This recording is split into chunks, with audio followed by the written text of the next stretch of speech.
అమ్మా ఈ 5 ఏళ్ల పాలన అయిపోయింది, ఇద్దరు హామీలు ఇస్తున్నారు, అపోజిషన్ టీడీపీ వాళ్ళు ఇస్తున్నారు, జగన్ గారు ఇస్తున్నారు. అసలు ఏంటి మీకు ఎవరి మీద నమ్మకం? మాకు ముఖ్యంగా మాకు జగనే ముఖ్యం అయ్యా.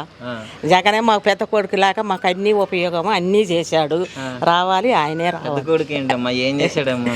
మాకెందుకు చేయాల, మాకు ఇల్లు ఇచ్చాడు, పిల్లలకి చదువులకి ఇస్తున్నాడు, పింఛన్లు ఇస్తున్నాడు, ఇంకేం కావాలి?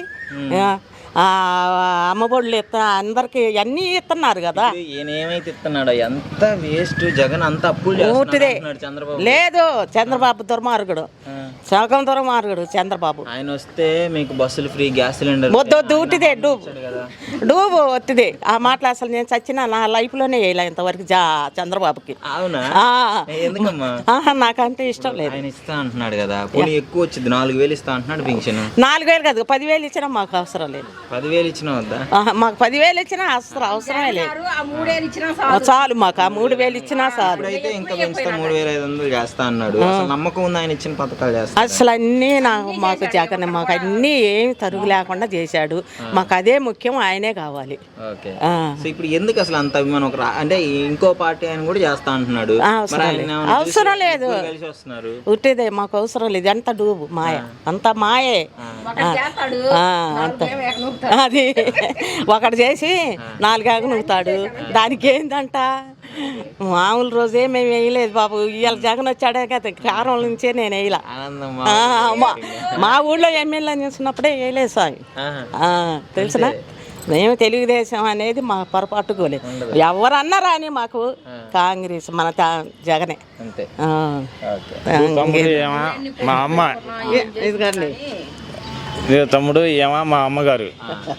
నేను చాలా ఖర్చు పెట్టి నేను చేసిన. మా అమ్మగారు నాకన్నా, నేనే ఇంటికి పెద్ద కొడుకుని, నాకన్నా పెద్ద కొడుకు జగన్ ఉన్నాడని ఇంత బాగా చెప్పేవాళ్ళు ఎవరైనా ఉన్నారా చెప్పండి? అది మీ ఎంతవరకు మాకు రాజకీయాలంటూ ఏం తెలియవు.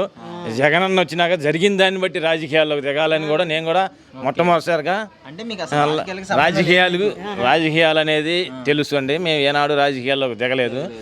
ఇప్పుడు బట్టి పరిస్థితిని బట్టి, రాష్ట్రం విడిపోయినాక ఉన్న కరువు ప్రాంతాన్ని బట్టి, కరువు నష్టాలు బట్టి ఇప్పుడు మేము కరెక్ట్గా జగన్ ఇచ్చిన ప్రతిఫలంతో ఎన్నో దేవుడి కన్నా అధికంగా ఇచ్చాడు. చెప్పేవాళ్ళు ఏమని చెబుతారండి? మాట తప్పడు, మనం తప్పని తండ్రి గారి బాటలో కొడుకు నడుస్తున్నాడు కాబట్టి మాకు అందిన పథకాలు అందినాయి అనే చెబుతున్నాం, కానీ అబద్ధం ఆడటం లేదు. మేము అబద్ధం ఆడడం, మాట తిప్పము, మడవ తిప్పము. మేము కూడా అన్నీ కరెక్ట్గానే చేస్తాం. కాబట్టి మాకన్నా మా పెద్ద కొడుకు కన్నా ఇంకా పెద్ద కొడుకు ఉన్నాడని జగన్ గురించి చెబుతున్నారంటే ఇప్పటికి మాకు అభిమానం. రాజకీయాలనేది రాజకీయాలన్నీ వంట పడుతున్నాయి అన్నమాట. 100% యాక్చువల్గా జగన్ ఎక్కువ అంటే మేము కోప్పడాలా, మేము వాళ్ళని కాపాడుతున్నాం. చూడండి, నవ్వుకుంటూ ఉన్నాము లైవ్లో. మమ్మల్ని మా కుటుంబాలని మమ్మల్ని గుర్తించిన వారు, మమ్మల్ని బతుకులను బయటికి లాగిన వాడే మాకు తండ్రి లాంటి వాడు. జగనే మాకు నాయకుడు. అంతేనమ్మా, అది మాకు ముఖ్యం జగనే. అనుకోలేదు అయ్యా, వచ్చింది దేవుడు దయవల్ల. దేవుడు అలా ఇచ్చాడు మాకు. దేవుడు కాడికి దేవుడు అనుకున్నాను నేను. దేవుడు ముందు దేవుడు ఈయనే, తర్వాత దేవుడు అనుకున్నాం. అది కావాల్సింది. మేము జరిగిన నష్టాలకు బారి నుండి కూడా మేము చాలా ఇబ్బందుల్లో ఉన్నాము. ఆ ప్రకారం కూడా ఈ జగన్ గవర్నమెంట్ వచ్చినాక చాలా వరకు మా అమ్మ ఆరోగ్యం కుదుటపడింది.